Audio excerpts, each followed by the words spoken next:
To what extent is Jesus Christ the Lamb of God? Exodus chapter 12 says this, and I'll read from verse 3. Tell all the congregation of Israel that on the 10th day of this month every man shall take a lamb according to their father's house, a lamb for a household. And if the household is too small for a lamb, then he and his nearest neighbour shall take according to the number of persons, according to what each can eat. You shall make your count for the lamb. Your lamb shall be without blemish, a male, a year old. You may take it from the sheep or from the goats, and you shall keep it until the 14th day of the month. Then the whole assembly of the congregation of Israel shall kill their lambs at twilight. Then they shall take some of the blood, and put it on the 2 doorposts and the lintel of the houses in which they eat it. They shall eat the flesh that night, roasted on the fire with unleavened bread and bitter herbs. They shall eat it. Do not eat any of it raw or boiled in water, but roasted, its head with its legs and its inner parts. And you shall let none of it remain until the morning. Anything that remains until the morning you shall burn. In this manner you shall eat it, with your belt fastened, your sandals on your feet, and your staff in your hand, and you shall eat it in haste. It is the Lord's Passover. For I will pass through the land of Egypt that night, and I will strike all the firstborn in the land of Egypt, both man and beast, and on all the gods of Egypt I will execute judgment. I am the Lord. The blood shall be a sign for you on the houses where you are, and when I see the blood I will pass over you, and no plague will befall you to destroy you when I strike the land of Egypt. Now this is a fascinating passage, and the reason that it is fascinating is because it comes up again. It comes up again later on in the New Testament, where John writes about John, different John. John writes about John the Baptist. John the Baptist says about Jesus, "Behold, the Lamb of God who takes away the sin of the world." And that's interesting, because it's blatantly, I think it's blatant, an allusion to the passage in Exodus. Now he does this again later on in John's Gospel, but what makes this even more interesting is that it comes up again, words of John, in Revelation. He says, and I'm going to skip some bits out, but bear with me. This is Revelation chapter 5, from verse 6 through to 9, with bits missing. And between the throne and the 4 living creatures, and among the elders, I saw a lamb standing as though it had been slain. And the elders sang a new song, saying, "Worthy are you to take the scroll and to open its seals. For you were slain, and by your blood you ransomed people for God." And the thousands of angels said, "Worthy is the Lamb who was slain to receive power and wealth and wisdom and might and honour and glory and blessing."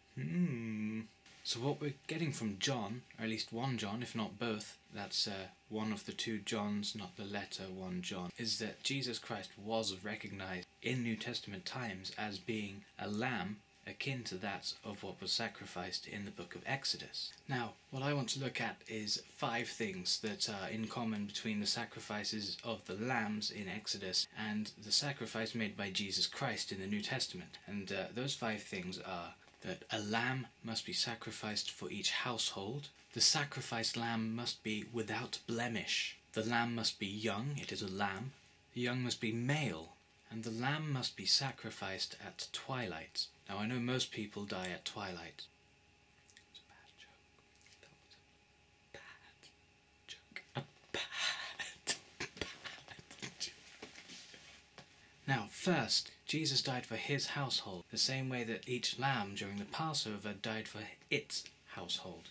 Paul says in Romans 8, I'll read from verse 31 and 32, "What then shall we say to these things?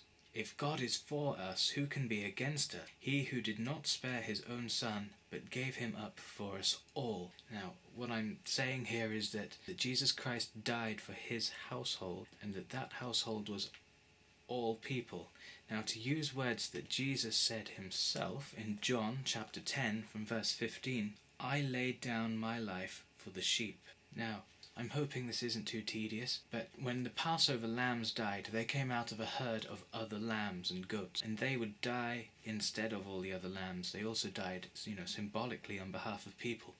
Jesus Christ is now being described in the rest of the New Testament as a lamb himself. Now, he isn't from a herd of sheep. He isn't from a herd of lamb or goats. He is from a herd of people. He was a person. What I'm thinking is that when Jesus says, I lay down my life for the sheep, he's laying down his life on behalf of the rest of his herd, of which that is mankind. Second, Jesus died without blemish. We can look at Hebrews 4:15, but I'm actually going to read 1 Peter 2 verse 22. He committed no sin, neither was deceit found in his mouth. Just like a lamb. Magical.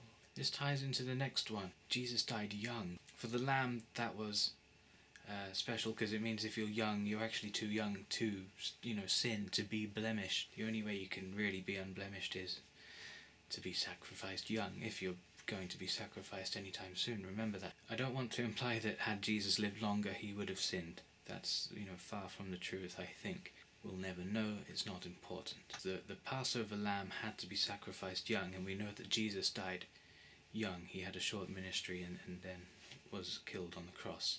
But next, each lamb that had to be sacrificed had to be a male. Jesus was a male. Next point. Each lamb had to be sacrificed at twilight. Luke 23 verse 44 through 46. It was now about the 6th hour, and there was darkness over the whole land until the 9th hour, while the sun's light failed, and the curtains of the temple was torn in two. Then Jesus, calling out with a loud voice, said, Father, into your hands I commit my spirit. And having said this, he breathed his last. That was a miracle. They didn't wait until twilight to sacrifice him. It says it was the 6th hour. I'm actually not sure about this. I believe it's the 6th hour from sunrise, which would make it between midday and 3. It just went dark, and then Jesus died.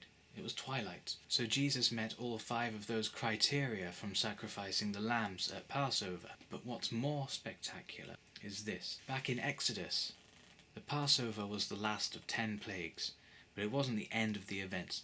What happened was, after the lambs were sacrificed, they were told to eat, dressed ready to go, and then to just go. It was a sacrifice followed by salvation from slavery. The Egyptians had held the Israelites captive, and God had said, I'm going to do these plagues, and then you're going to run, just leg it. So they do the lamb thing, and they go. It was a sacrifice followed by salvation. And again, I hope this isn't tedious. What Jesus did was he was a sacrifice. He was a Passover lamb followed by salvation. What happened was that in his death, sin and death itself was defeated. We know this because he was resurrected 3 days later. And I think it's a spectacular message. I know it's something that you'd need to know more about the Bible to understand, but if you don't, I'm going to encourage you now to read about Moses in the book of Exodus, and if you can, watch the Disney film The Prince of Egypt. I actually haven't seen it myself. I've seen bits, I've seen clips to help tell the story that we've just read today, and it looks fantastic. So I'm going to leave that for you. That was Theology Thursday for today.